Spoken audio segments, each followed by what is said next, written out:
എല്ലാ സുഹൃത്തുക്കൾക്കും വിദ്യാസ് GST അപ്ഡേറ്റ്സിലേക്ക് സ്വാഗതം. ഇന്ന് വളരെ ഒരു പ്രധാനപ്പെട്ട അപ്ഡേറ്റ് ആണ് നിങ്ങളുമായി ഷെയർ ചെയ്യുന്നത്. കൽക്കട്ട ഹൈക്കോർട്ടിന്റെ വളരെ സുപ്രധാനപ്പെട്ട ഒരു വിധിയാണ് വന്നിരിക്കുന്നത്. നമുക്ക് ഏവർക്കും അറിയാം, അപ്പീൽ ഫയൽ ചെയ്യുന്ന ടൈം പീരീഡ് എന്ന് പറയുന്നത് 3 months പ്ലസ് 1 മാസം, അതായത് 90 days. അപ്പീൽ ഓർഡറിന് 90 days കഴിഞ്ഞിട്ട് പിന്നെ 1 മാസം, അതായത് 120 ദിവസമാണ് നമുക്ക് അപ്പീൽ ഫയൽ ചെയ്യാനായിട്ട് കിട്ടുന്നത്. 1 മാസത്തെ ഡിലേ കണ്ടോൺമെന്റ് ആണ് നമുക്ക് കിട്ടുന്നത്. എന്നാൽ ഈ ഒരു വിധിയിൽ ആ 120 ദിവസം കഴിഞ്ഞായാലും വീണ്ടും അപ്പീൽ ഫയൽ ചെയ്യാനായിട്ട് ഡിലേ കണ്ടോൺ ചെയ്യുന്ന ഒരു സുപ്രധാന വിധിയാണ് ഇതിൽ പറയുന്നത്. കൽക്കട്ട ഹൈക്കോർട്ടിന്റെ Mukul Islam versus assistant commissioner of revenue എന്ന് പറയുന്ന മെയ് 1 വന്നിട്ടുള്ള ഒരു ജഡ്ജ്മെന്റ് ആണ് വന്നിട്ടുള്ളത്. ഇതിൽ പറയുന്നത് സെക്ഷൻ 107 പ്രകാരം അവർക്ക് ആദ്യം അവർ അപ്പീൽ ഫയൽ ചെയ്തു.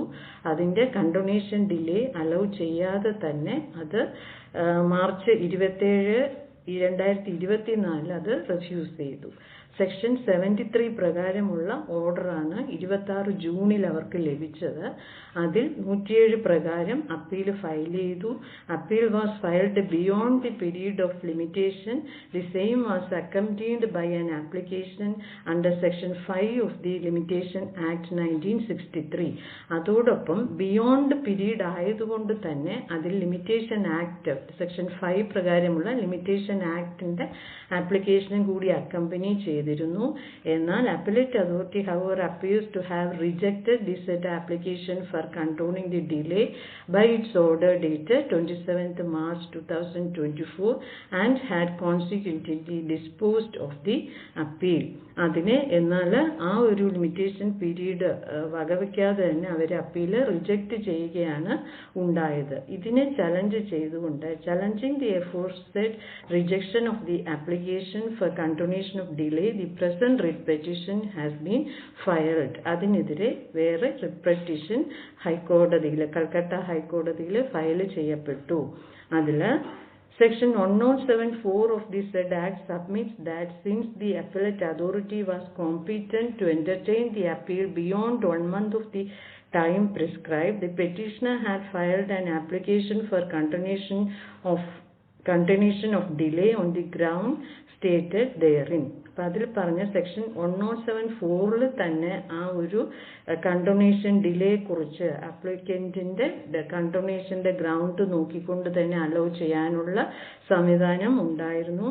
He submits that the appellant authority had, however, by overlooking the fact that the petitioner had made out sufficient grounds for continuation of delay by inter alia, observing that appeal had been filed beyond the maximum period of months from the date of communication of the order, had rejected the said application for continuation of delay and consequently disposed of the appeal. അപ്പോൾ sufficient grounds ഉണ്ടായിട്ടും അവർ അത് reject ചെയ്യപ്പെടുകയാണ് ഉണ്ടായത് എന്നാണ് ആ ഒരു തിരിച്ച് ഇവർ റിട്ട് പെറ്റീഷൻ ചെയ്തപ്പോൾ ആ jurisdiction authority, appellate authority sufficient ground ഉണ്ടായിട്ടും റിജക്റ്റ് ചെയ്യപ്പെട്ടു എന്ന് നോട്ട് ഡൗൺ ചെയ്യപ്പെട്ടു. According to him therefore said constitutes failure on the part of the appellate authority to exercise jurisdiction so vested in it. അവർക്ക് appeal hello ചെയ്യാമായിരുന്നു. അതിനകത്ത് ആ ഒരു appellate authority അവരുടെ പാർട്ട് ഫെയിലായിപ്പോയി. അതുകൊണ്ടാണ് കറക്റ്റ് കണ്ടോണേഷൻ അവർക്ക് നൽകാമായിരുന്നു section 107 പരാമർശിക്കുകയുണ്ടായി. There is nothing in the provisions of this act which even implicitly bars the appellate authority from exercising its jurisdiction to condone the delay beyond 1 month of the prescribed period as provided for in the act. അപ്പോൾ ഇതിൽ തന്നെ അവർക്ക് ആ ഒരു appellate അതോറിറ്റിക്ക് ഉള്ള ആ ഒരു പവർ, ഡിലേ ബിയോണ്ട് 1 month ആണെങ്കിൽ അവരവിടെ അതിനെക്കുറിച്ച് പറഞ്ഞിട്ടുണ്ടായിരുന്നു. By placing reliance on a judgment delivered by a honourable division bench of the court in the case of, അപ്പോൾ ഇതിൽ ഈ ഒരു കോടതി വിധിയിൽ മറ്റു കേസുകളും കൂടി പരാമർശിക്കപ്പെട്ടിട്ടുണ്ട്. ഈ ഒരു ലിമിറ്റേഷൻ ആക്ടിന്റെ ഗുണത്തിൽ തന്നെ അത് കണ്ടോൺ ചെയ്ത മറ്റ് കേസ് ലാസും കൂടി ഇതിൽ പറയുന്നുണ്ട്. അതാണ് SK. Chakraborty and sons versus Union of India. 2024 തന്നെ ഈ ഒരു limitation act section 29(2) of the limitation act 1963 ആ ഒരു ബെനിഫിറ്റ് വെച്ചുകൊണ്ട് തന്നെ ഈ ഒരു കേസ് ടാക്സ് പേയർക്ക് അനുകൂലമായിട്ട് വന്നിട്ടുണ്ടായിരുന്നു. അപ്പോൾ ഇതിൽ പറഞ്ഞിട്ടുള്ള മെയിൻ കാര്യം എന്ന് പറഞ്ഞാൽ according to the said act is a self controlled code excludes the applicability of the provision section 5 of the limitation act 1963 though the provision of section 5 of the limitation act 1963 may not have been expressly excluded. 107 നിന്ന് ഈ limitation act section 5 exclude ചെയ്യപ്പെട്ടിട്ടില്ല. അങ്ങനെ തോന്നിയാൽ തന്നെ നമുക്കത് exclude ചെയ്യപ്പെട്ടിട്ടില്ല. അതുകൊണ്ട് തന്നെ section 5 of the limitation act നമുക്കിവിടെ കൺസിഡർ ചെയ്യാവുന്നതാണ്. അപ്പം അതുപോലെ തന്നെ മറ്റ് Yadav steels versus additional commissioner and ANR എന്നുള്ള കേസിലും ഈ ഒരു കാര്യം തന്നെ പറഞ്ഞിട്ടുണ്ട്. അവിടെയും ഈ ഒരു എസ്.കെ. ചക്രബർത്തി ആൻഡ് സൺസിന്റെ കേസ് അവിടെയും പരാമർശിക്കപ്പെട്ടു. അപ്പോൾ നമ്മൾ ശ്രദ്ധിക്കേണ്ടത് ഇപ്പോൾ ഒരു സ്റ്റേറ്റിലെ കോടതി വിധി തന്നെ മറ്റ് സ്റ്റേറ്റുകളിലും പരാമർശിക്കപ്പെട്ടുകൊണ്ട് തന്നെയാണ് ടാക്സ് പേയർക്ക് അനുകൂല വിധി നൽകുന്നത്. With specific limitation provisions tailored to expedite the resolution of tax related matter. Section 107 of the said act operates as a complete code in itself. നോട്ട് 7 കംപ്ലീറ്റും ആ ഒരു ലിമിറ്റേഷൻ ആക്ട് വെച്ച് തന്നെ നമുക്ക് ആ ഒരു ബെനിഫിറ്റ് കിട്ടാവുന്നതാണ്. Explicitly delineating limitation periods for filing appeals and implicitly excluding the application of general limitation provisions such section 5 of the limitation act 1963.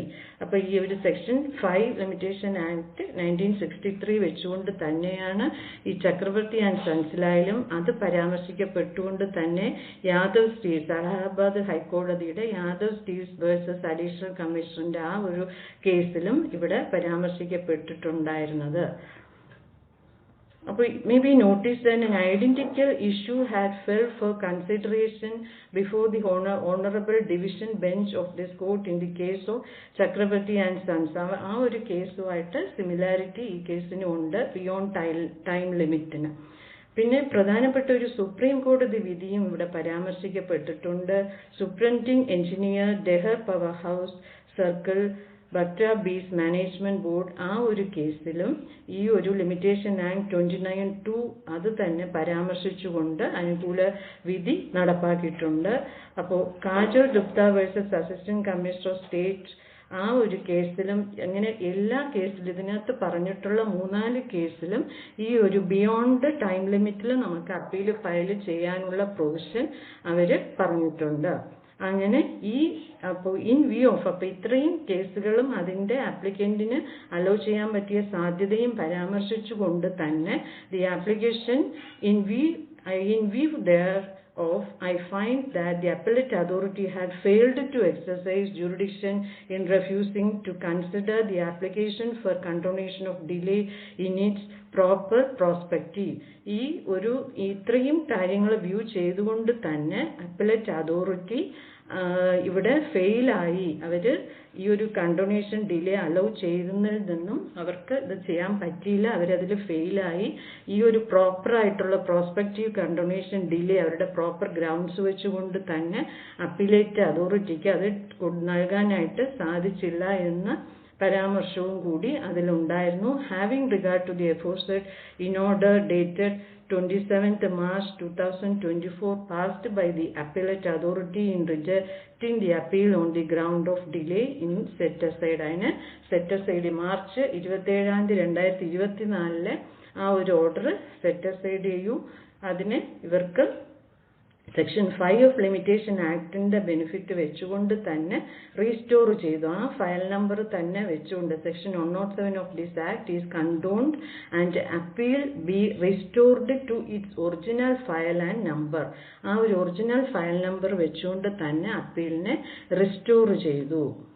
The appellate authority is directed to hear out and dispose of the appeal on its merits, preferably within a period of 2 months from the date, without granting unnecessary adjournments to either of the parties. അപ്പോൾ രണ്ട് പാർട്ടീസിനും unnecessary ആയിട്ടുള്ള adjournment grant ചെയ്യാതെ തന്നെ appeal 2 മാസത്തിനകത്ത് dispose ചെയ്യാനുള്ള തീർപ്പ് കൽപ്പിച്ചുകൊണ്ടുള്ള നല്ല ഒരു കോടതി വിധിയാണ് കൽക്കട്ട ഹൈക്കോടതിയുടെ വിധി വന്നിട്ടുള്ളത്. മെയ് 1-ാം തീയതിയാണ് ഇതിന്റെ ജഡ്ജ്മെന്റ് വന്നത്. അപ്പോൾ ഇത് നിങ്ങൾക്ക് ഏവർക്കും വളരെ പ്രയോജനപ്പെടും. കാരണം പല പല കാരണങ്ങൾ കൊണ്ട് നമുക്ക് 120 ദിവസത്തിനുള്ളിൽ ഫയൽ ചെയ്യപ്പെടാൻ സാധിക്കാത്ത അപ്പീലുകൾക്ക് ഈ ഒരു കോടതി വിധി നമുക്ക് കോട്ട് ചെയ്തുകൊണ്ട് അപ്പീൽ ഫയൽ ചെയ്യാം.